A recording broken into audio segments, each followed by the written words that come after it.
Hi students, तो अपन बात कर रहे थे प्लेन मिरर के। किसके बारे में बात कर रहे थे? प्लेन मिरर के। ठीक है, तो उससे में अपन आगे बढ़ते हैं। अपना नेक्स्ट पॉइंट है वेलोसिटी इन प्लेन मिरर। ठीक है, और इसमें भी केस नंबर 1 है when object move perpendicular to mirror. ठीक है, अच्छी बात है।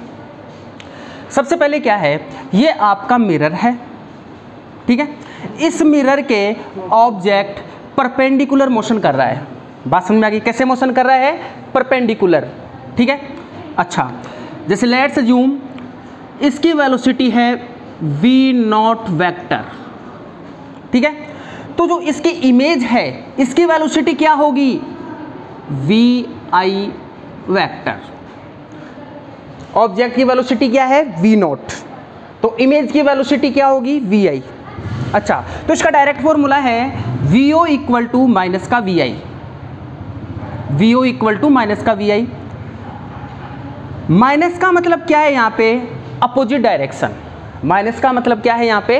Opposite direction. अपोजिट डायरेक्शन का मीन्स कि अगर ऑब्जेक्ट इस डायरेक्शन में वेलोसिटी कर रहा है तो इमेज क्या होगा? अपोजिट डायरेक्शन में वेलोसिटी करेगी। लेकिन ये आपस में क्या होंगी? इक्वल। आपको डायरेक्ट फॉर्मूला याद रखना है। जैसे फॉर एग्जांपल मैंने आपके सामने बात की, ये आपका प्लेन मिरर है, यहाँ पे ऑब्जेक्ट 4 मीटर पर सेकंड से इसकी वेलोसिटी है 4 मीटर पर सेकंड, तो जो इसकी इमेज है इसकी वेलोसिटी क्या होगी? 4 मीटर पर second. Same but in opposite direction. आपने इस डायरेक्शन को अगर पॉजिटिव लिया है तो इस डायरेक्शन को तो क्या लोगे? पॉजिटिव, और इसके अपोजिट डायरेक्शन को क्या लोगे? नेगेटिव। सेम है, यहाँ पे वेलोसिटी ऑब्जेक्ट 4 मीटर पर सेकंड, तो वेलोसिटी ऑफ इमेज माइनस का 4 मीटर पर सेकंड, क्योंकि अपोजिट डायरेक्शन में। ठीक है, लेकिन इसी में मैं बात करूं नेक्स्ट क्वेश्चन की, ऑब्जेक्ट की वेलोसिटी है 5 मीटर पर सेकंड, मिरर के क्या है? परपेंडिकुलर। लेकिन इस क्वेश्चन में आप लोगों का जो मिरर है वो भी मूव कर रहा है 10 मीटर पर सेकंड से। इस वाले केस में क्या था? रेस्ट में था, लेकिन इस केस में क्या कर रहा है? मूव कर रहा है। इस डायरेक्शन को आपको क्या लेना है? पॉजिटिव। तो बच्चों इसका एक फॉर्मूला होता है। फॉर्मूला क्या होता है? Vm equal to VO plus VI upon 2। ये डायरेक्ट फॉर्मूला आपको याद रखना है। Vm equal to VO plus VI upon 2। अच्छा, जैसे फॉर एग्जाम्पल इस क्वेश्चन को सोल्व करें तो यहाँ पे वेलोसिटी ऑब्जेक्ट कितनी है? 5 मीटर पर सेकंड। पॉजिटिव या नेगेटिव? पॉजिटिव। क्यों? क्योंकि इस डायरेक्शन को आपने क्या लिया है? पॉजिटिव। तो यहाँ पे क्या होगा? 5 प्लस का VI आपको बताना है अपॉन 2। और मिरर की वेलोसिटी क्या है? मिरर की वेलोसिटी है 10 मीटर पर सेकंड, लेकिन अपोजिट डायरेक्शन। इधर आपने पॉजिटिव लिया है तो इस डायरेक्शन में तो क्या आएगा? माइनस। तो यहाँ पे आएगा माइनस का 10। यहाँ से इसको अगर मैं क्रॉस मल्टीप्लाई करूँ तो ये कितना हो गया? माइनस का 20 equal two plus 5 plus VI। अरे माइनस का 20 हो गया। तो यहाँ से VI की बात करें तो VI इक्वल टू क्या हो गया? माइनस का 25 मीटर पर सेकेंड। मीन्स जो आप लोगों की इमेज है इसकी वेलोसिटी होगी 25 मीटर पर सेकेंड, लेकिन माइनस मतलब इस डायरेक्शन में। बात समझ में आएगी नहीं? अच्छा, ठीक है, मैं आपको बता दूं कि एक्चुअल ये जो फॉर्मूला है वो भी इसी से आया है। कैसे आया है? जैसे इस वाले केस में मिरर क्या है? रेस्ट में। मिरर क्या है? रेस्ट में। तो इस फॉर्मूले में एक काम करो, Vm को 0 कर दो, क्योंकि रेस्ट में है तो Vm क्या हो गया? 0। 2 को क्रॉस मल्टीप्लाई करोगे तो 0, तो 0 इक्वल टू क्या हो गया? VO plus VI। तो यहां से VO इक्वल टू क्या हो जाएगा? माइनस का VI। बात समझ में आई कि नहीं आई? तो देखो इसी का यही तो फॉर्मूला था, लेकिन आप लोगों को ये मेन फॉर्मूला इंपॉर्टेंट है, इसको आपको क्या करना है? याद रखना है। ठीक है, डायरेक्ट। बात समझ में आ गई? अच्छा, तो मैंने केस नंबर 1 की बात की कि जब ऑब्जेक्ट क्या हो? मिरर के परपेंडिकुलर हो। सिंपल सा आपने फॉर्मूला याद किया और आपका काम हो गया। अच्छी बात है। अब दूसरी बात करें, दूसरी बात क्या है कि सपोज दैट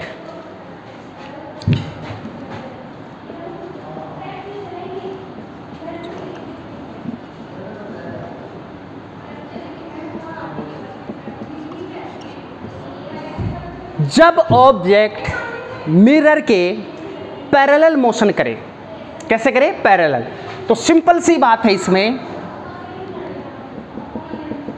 यह आपका मिरर है, ये आपका ऑब्जेक्ट है। ये अगर आपका ऑब्जेक्ट है तो ये आपकी क्या हो जाएगी? Image. Object let's assume motion कर रहा है v0 से, तो आपकी जो इमेज होगी वो भी कितने से मोशन करेगी? vi से। इसका मतलब ये हो गया कि इस केस में vo इक्वल टू आप क्या बोलोगे? vi। vo इक्वल टू क्या बोलोगे? vi। समझ में आ रहा है कि नहीं आ रहा? डायरेक्ट याद रखना है इसमें कि जितनी वेलोसिटी से ऑब्जेक्ट मूव होगा उतनी ही वेलोसिटी से इमेज भी क्या करेगी? मूव करेगी। लेट्स अज्यूम ये है 5 मीटर पर सेकंड, तो इमेज की जो स्पीड होगी या वेलोसिटी होगी वो भी क्या होगी? 5 मीटर पर सेकंड। ये आपको याद रखना है, ठीक है? अच्छा, सिंपल सी बात की अपन लोगों ने। अब मैं आगे बढ़ता हूं और नेक्स्ट बात आपके सामने करता हूं।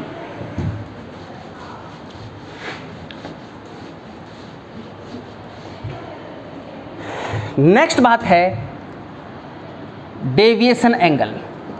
क्या है बेटा? Deviation angle.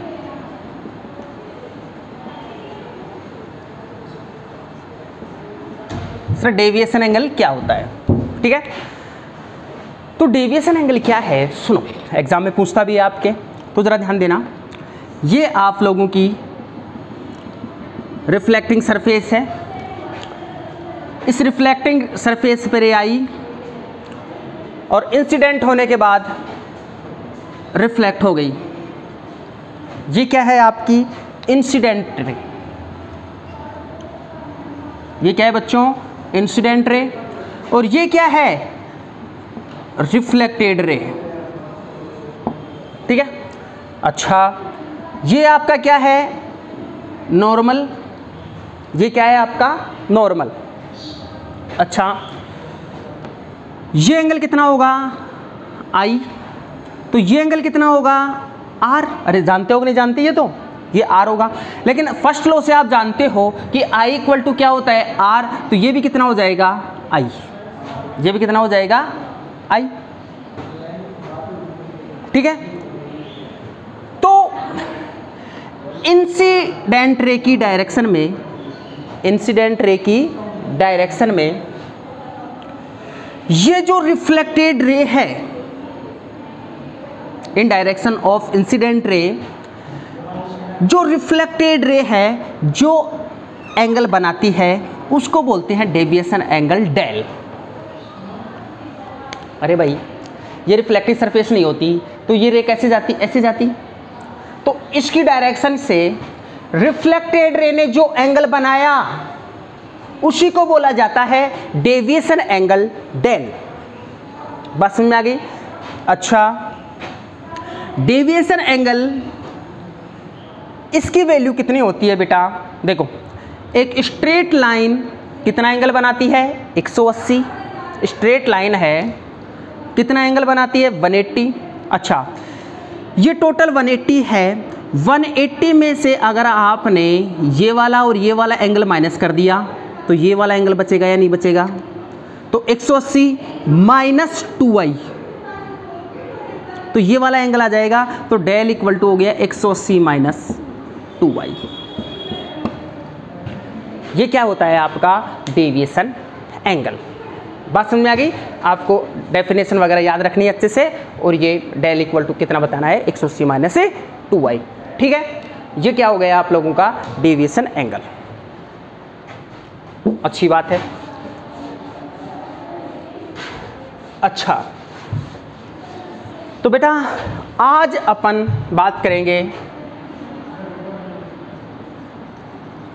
स्फेरिकल मिरर की। यह आपका प्लेन मिरर हो गया। तो आपको पता है 2 टाइप के मिरर बताए थे मैंने। पहला था प्लेन मिरर और दूसरा कौन सा मिरर था? Spherical mirror. आज अपन बात करेंगे अब स्फेरिकल मिरर के बारे में। सर सबसे पहले क्वेश्चन ये आता है, स्फेरिकल मिरर होता क्या है? स्फेरिकल मिरर क्या होता है? Spherical mirror is the part of hollow sphere. आपका होलो स्फीयर होता है ना, उसी का क्या है? पार्ट है। कौन? Spherical mirror. होलो स्फीयर होता है ना, उसी का क्या है? पार्ट है स्फेरिकल मिरर। अच्छी बात है। और मैं आपको बता दूं कि ये आप लोगों का क्या है बेटा? Hollow sphere. ठीक है, इसी का पार्ट क्या है? ये स्फेरिकल मिरर है। इसकी आपने दो कर्व्ड सरफेस ली, एक तो ये वाली उठाई और एक ये वाली कर्व्ड सरफेस आपने उठाई, बाहर निकाली। अच्छा, एक ये वाली सरफेस है। अच्छा, आपने अंदर से इसके क्या कर दी बेटा? पॉलिश कर दी। ये कौन सी सरफेस है? Polished surface. और ये वाली सरफेस कौन सी है? Reflecting surface. ठीक है, ये पॉलिश्ड कर दिया आपने और ये क्या है? रिफ्लेक्टिंग सरफेस बाहर वाली। इस वाली कर्व्ड सरफेस को आप लेके आए, तो इसमें क्या किया आपने? इसके बाहर वाली को क्या कर दिया आपने? पॉलिश कर दिया। ये क्या है? Polished surface. और ये क्या है? Reflecting surface. ठीक है। अच्छा, तो बेटा इसमें क्या होता है मैं आपको बता दूं, दो टाइप के मिरर निकलेंगे जो आप जानते हो, एक तो कॉन्वेक्स मिरर और एक कॉनकेव मिरर। तो ये तो आप लोगों का हो गया कॉनकेव मिरर और ये आपका हो गया कॉन्वेक्स मिरर। कितने मिरर हुए? दो। अच्छा, कॉन्वेक्स मिरर क्या होता है? कॉन्वेक्स मिरर है जिसकी इनर सरफेस तो क्या हो? पॉलिश्ड, और आउटर सरफेस क्या हो? Reflecting surface. आउटर क्या हो? Reflecting surface. तो उसे क्या बोलोगे आप? Convex mirror.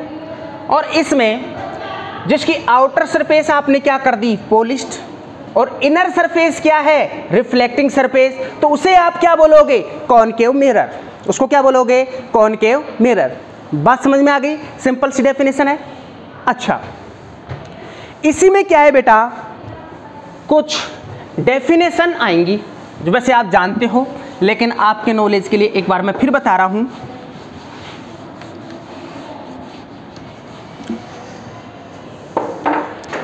कुछ डेफिनेशन है। सबसे पहले अपर्चर, दूसरी सेंटर ऑफ कर्वेचर, तीसरी रेडियस ऑफ कर्वेचर, नेक्स्ट पोल, इसके बाद में प्रिंसिपल एक्सिस, नंबर 6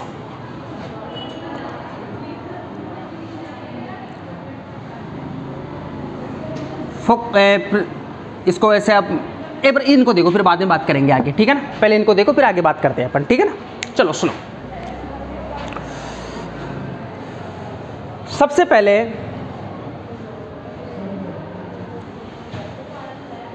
अपर्चर। ठीक है, अपर्चर क्या है? सुनो, ये आपका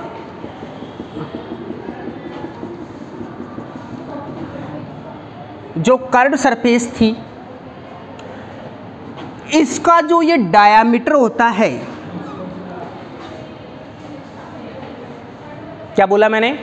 जो आपकी ये कर्व्ड सरफेस रिफ्लेक्टिंग सरफेस है, इसका ये जो डायामीटर होता है, इसी को बोला जाता है अपर्चर। इसी को क्या बोला जाता है? अपर्चर। बात समझ में आई कि नहीं आई? अच्छा, next centre of curvature. Spherical mirror जिस होलो स्फीयर का पार्ट है उसका जो सेंटर है उसी को बोलते हैं सेंटर ऑफ कर्वेचर। क्या बोला मैंने? स्फेरिकल मिरर जिस होलो स्फीयर का पार्ट है उसका जो सेंटर होगा उसी को क्या बोलोगे? Centre of curvature. बस में एक नहीं आई? अच्छा, रेडियस ऑफ कर्वेचर, और उसकी जो रेडियस होगी, अरे भाई ये आपका होलो स्फीयर था, इसका जो सेंटर है उसी को सेंटर ऑफ कर्वेचर बोलोगे, और इसकी जो रेडियस है उसी को क्या बोलोगे आप? Radius of curvature. Centre of curvature को सी से डिनोट करोगे, रेडियस ऑफ कर्वेचर को कैपिटल आर से डिनोट करोगे। ठीक है। नेक्स्ट पोल, जिसको डिनोट करते हैं पी से। पोल क्या होती है? ये जो आपकी रिफ्लेक्टिंग या कर्व्ड सरफेस है, इसका जो मिड पॉइंट होगा, इसका जो मिड पॉइंट है उसी को बोला जाता है पोल। इसी को क्या बोला जाता है? Pole. Principal axis. Principal axis क्या होती है? ये आपका पोल हो गया, और इसको अगर मैं पूरे को स्फीयर बनाऊं तो इसका सेंटर यहां कहीं आएगा। तो पोल और सेंटर ऑफ कर्वेचर के बीच की ये जो डिस्टेंस है, या इन दोनों को P को और C को मिलाने वाली जो ये लाइन है उसी को बोलते हैं प्रिंसिपल एक्सिस। पोल और सेंटर ऑफ कर्वेचर को मिलाने वाली जो ये लाइन है इसी को क्या बोला जाता है? इसी को बोलते हैं प्रिंसिपल एक्सिस। बात समझ आई कि नहीं आई? अच्छा, ठीक है, चलो। अरे ये आ गई ना। इसके बाद में प्रिंसिपल फोकस और फोकल लेंथ वगैरह के बारे में बात करेंगे, लेकिन सबसे पहले आप लोगों को ये अच्छे से आना चाहिए अपर्चर क्या होता है। इस कर्व्ड सरफेस से रिफ्लेक्टिंग सरफेस का जो डायमीटर होता है उसको अपर्चर बोलते हैं। सेंटर ऑफ कर्वेचर जो स्फेरिकल मिरर का सेंटर होगा, जो उसकी रेडियस होगी। पोल क्या होती है? कर्व्ड सरफेस का मिड पॉइंट। प्रिंसिपल एक्सिस क्या होती है? पोल और सेंटर ऑफ कर्वेचर को जो मिलाने वाली लाइन है उसी को क्या बोलोगे आप? Principal axis. हाँ बच्चों, तो इसी डेफिनेशन में आगे अपन बात करें तो नेक्स्ट है प्रिंसिपल फोकस। ठीक है, ठीक है ना। देखो सबसे पहले क्या है कि ये जैसे आप लोगों का मैंने कौन सा मिरर है? कॉनकेव मिरर लिया। ठीक है, ये पोल और ये सेंटर, तो ये आपकी क्या होगी? Principal axis. P और C को मिलाने वाली लाइन। अच्छा, तो प्रिंसिपल फोकस होता है जिसको डिनोट करते हैं कैपिटल F से। जो रे प्रिंसिपल एक्सिस के पैरेलल आती है, जो रे प्रिंसिपल एक्सिस के पैरेलल आती हैं, तो आफ्टर रिफ्लेक्शन जिस पॉइंट से पास होती हैं उसी को बोला जाता है प्रिंसिपल फोकस। जो रे प्रिंसिपल एक्सिस के पैरेलल आ रही हैं तो आफ्टर रिफ्लेक्शन जिस पॉइंट से पास होंगी उसी को क्या बोलोगे? Principal focus. बात समझ में आ गई? अच्छा, ये कौन से में था? कॉनकेव मिरर में था। इसके बाद में अगर मैं बात करूं कॉन्वेक्स मिरर में, हाँ, तो ये क्या है आपका? कौन सा मिरर है जरा बताना मेरे को? कॉन्वेक्स। ये कॉन्वेक्स मिरर है। ये आप लोगों की क्या हो जाएगा? पोल, और ये आपका सेंटर ऑफ कर्वेचर इस डायरेक्शन में होगा, तो ये क्या होगी? Principal axis. तो यहाँ पे क्या होगा कि देखो, जो रे प्रिंसिपल एक्सिस के पैरेलल आएंगी, आफ्टर रिफ्लेक्शन ये रिफ्लेक्ट हो गई। लेकिन यहाँ से देखोगे तो आपको ऐसा लग रहा है कि पीछे से जहाँ से आ रही हैं वो कहाँ से आपको लगेगा? प्रिंसिपल फोकस से। देखो दो बातें हैं,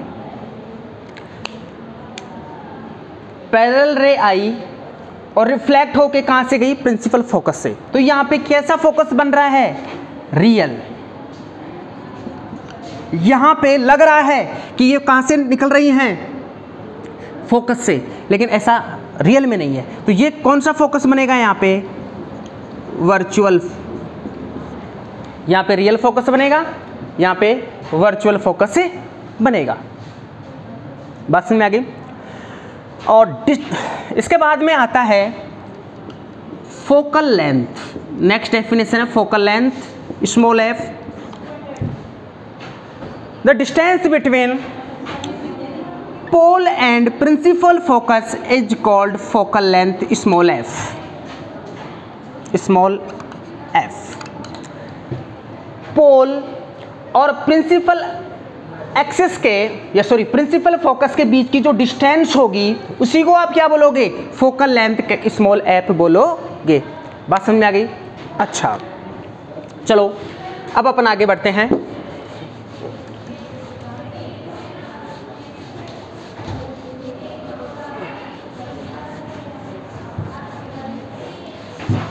अच्छा अब नेक्स्ट बात है इमेज फॉर्मेशन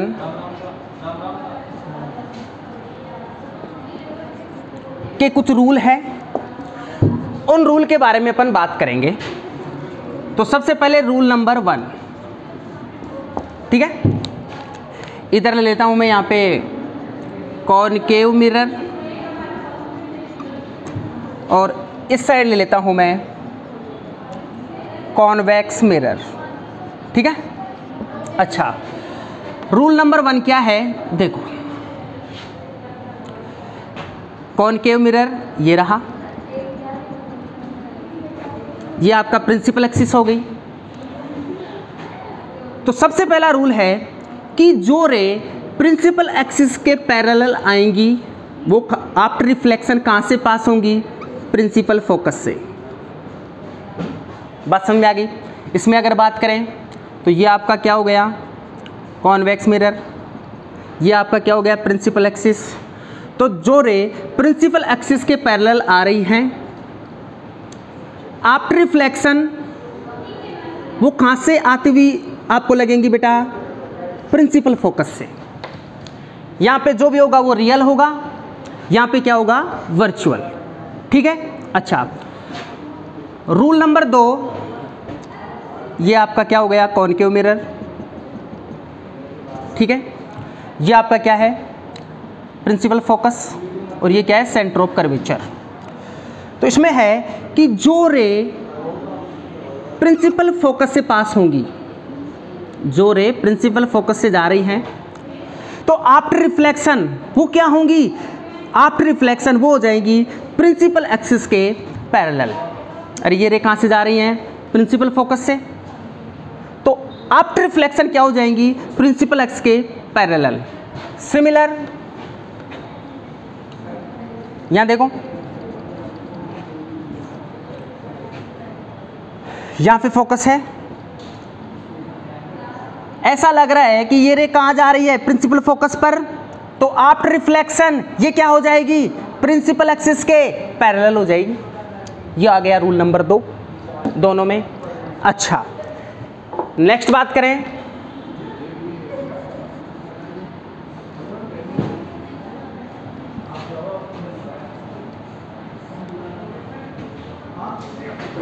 नेक्स्ट बात है, ये आपका हो गया प्रिंसिपल फोकस एफ और ये आपके हो गया सेंटर ऑफ कर्वेचर सी, ठीक है, एफ और ये सी। तो जो रे सेंटर ऑफ कर्वेचर से जाएंगी आफ्टर रिफ्लेक्शन उसी पाथ पर रीबाउंस बैक हो जाएंगी कि साहब ये सेंटर ऑफ कर्वेचर से रे जा रही है, तो रिफ्लेक्शन के बाद उसी पाथ से रिटर्न बैक हो जाएगी। यहां पे क्या होगा, ये आपका सेंटर ऑफ कर्वेचर है, ऐसा है कि ये रे सेंटर ऑफ कर्वेचर पे जा रही है, ऐसा लग रहा है, तो आफ्टर रिफ्लेक्शन वापस से रिबाउंस बैक हो जाएगी उसी पाथ पर। ये आपका है रूल नंबर 3। रूल नंबर 4 की मैं बात करूं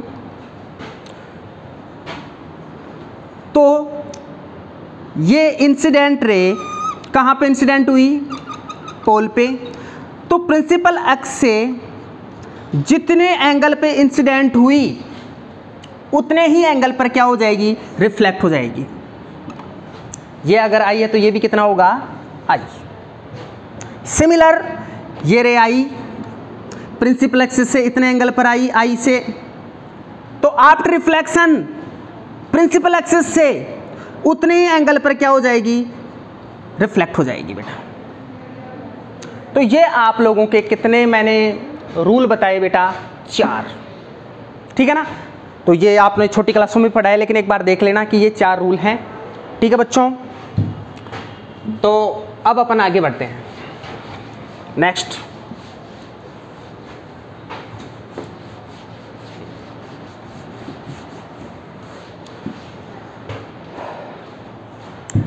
बात करेंगे अपन साइन कन्वेंशन, ठीक है, बस समझ में आ गई। साइन कन्वेंशन, ये आपका कॉनकेव मिरर है, ठीक है, ये आपकी प्रिंसिपल एक्सिस है,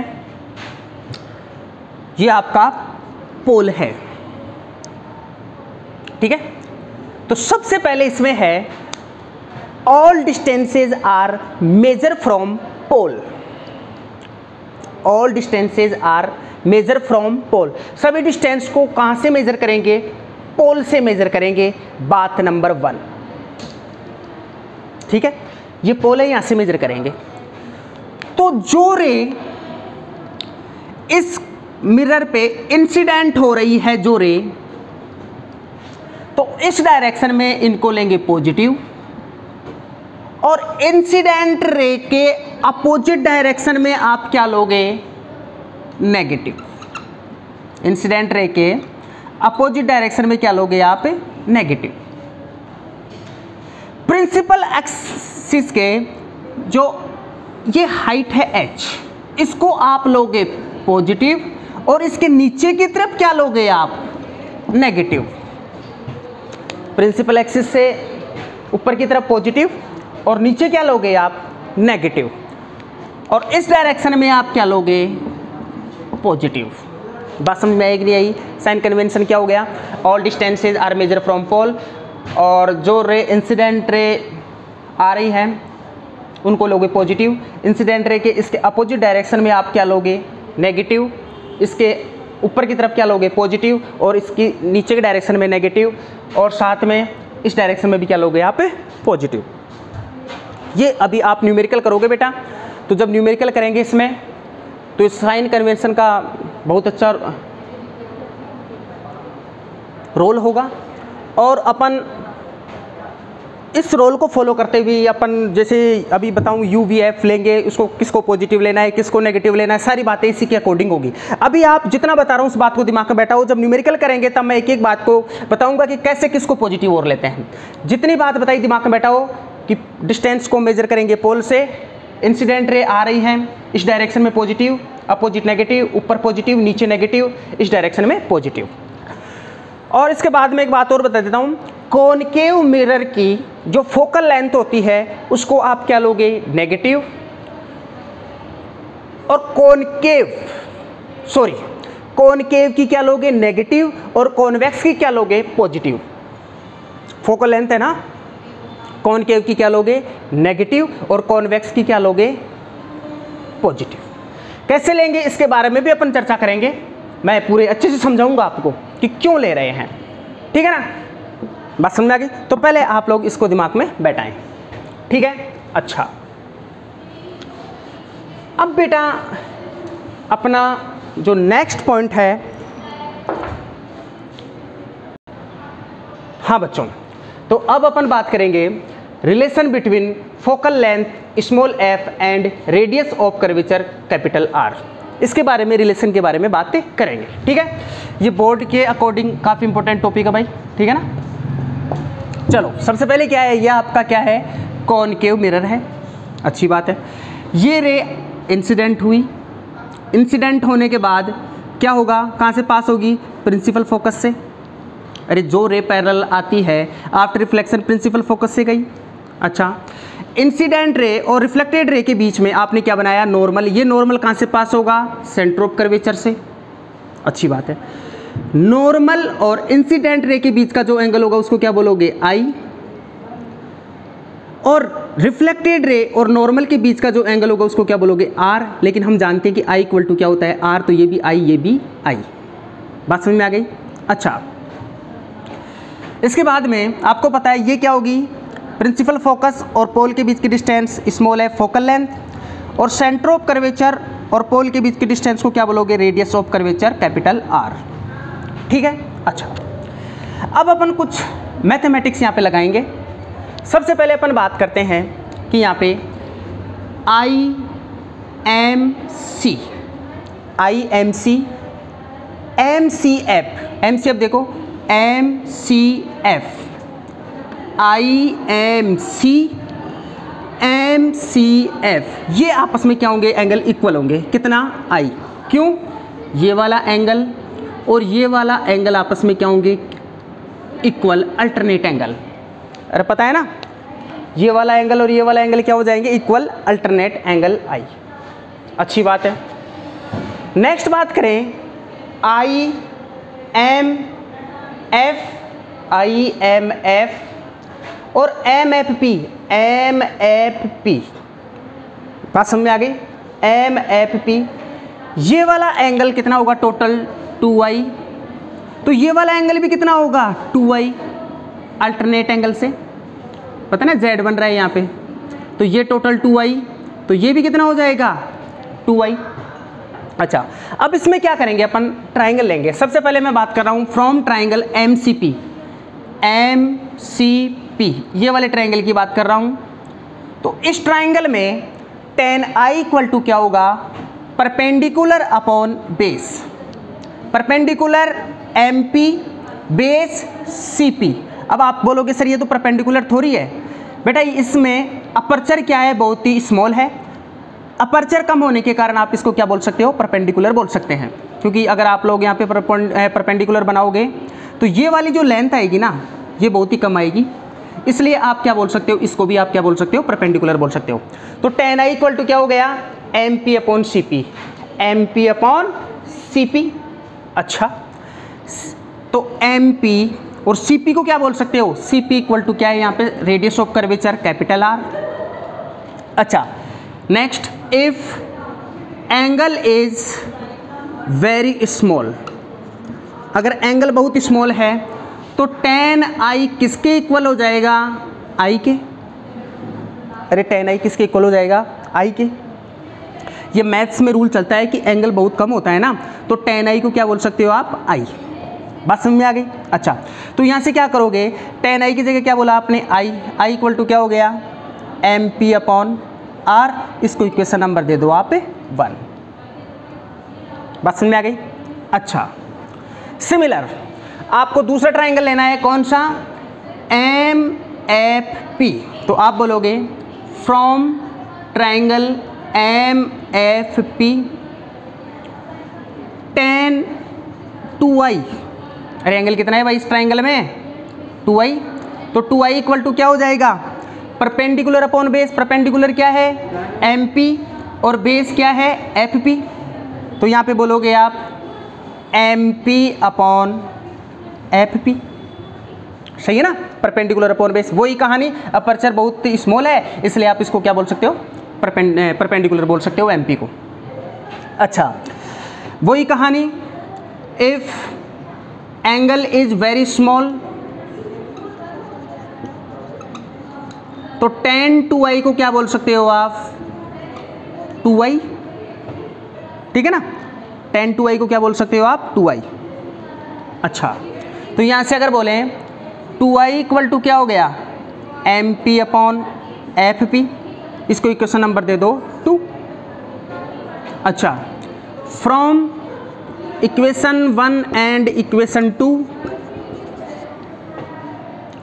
ये i की वैल्यू उठाओ और यहाँ पुट करो, तो 2 और i की जगह आपने क्या रखा, M P upon R equal to क्या गया, M P upon F P. अच्छा, एम पी से एम पी क्या हो गया, कैंसिल, तो 2 upon R equal to 1 upon F P, और एफ पी की जगह क्या बोल सकते हो, फोकल लेंथ स्मॉल एफ। तो यहाँ पे क्या बोल दिया आपने, स्मॉल एफ। इसको क्रॉस मल्टीप्लाई करो, इसको इधर भेजो, तो F इक्वल टू क्या हो गया, R/2। तो ये बेटा रिलेशन होता है फोकल लेंथ और रेडियस ऑफ कर्वेचर में। F इक्वल टू क्या होता है बेटा, R/2। बात समझ में आ गया ना, सिंपल कुछ नहीं है। पहले आप इनको अल्टरनेट एंगल है ये दोनों, और ये टोटल भी। इसके बाद में दो ट्राइंगल लेने हैं, कौन कौन से, एक तो ये वाला MCP और एक MFP। दोनों में क्या लेना है, 10 लेना है, और दोनों को आपस में इक्वलेट करके F इक्वल टू क्या हो जाएगा बेटा, R/2।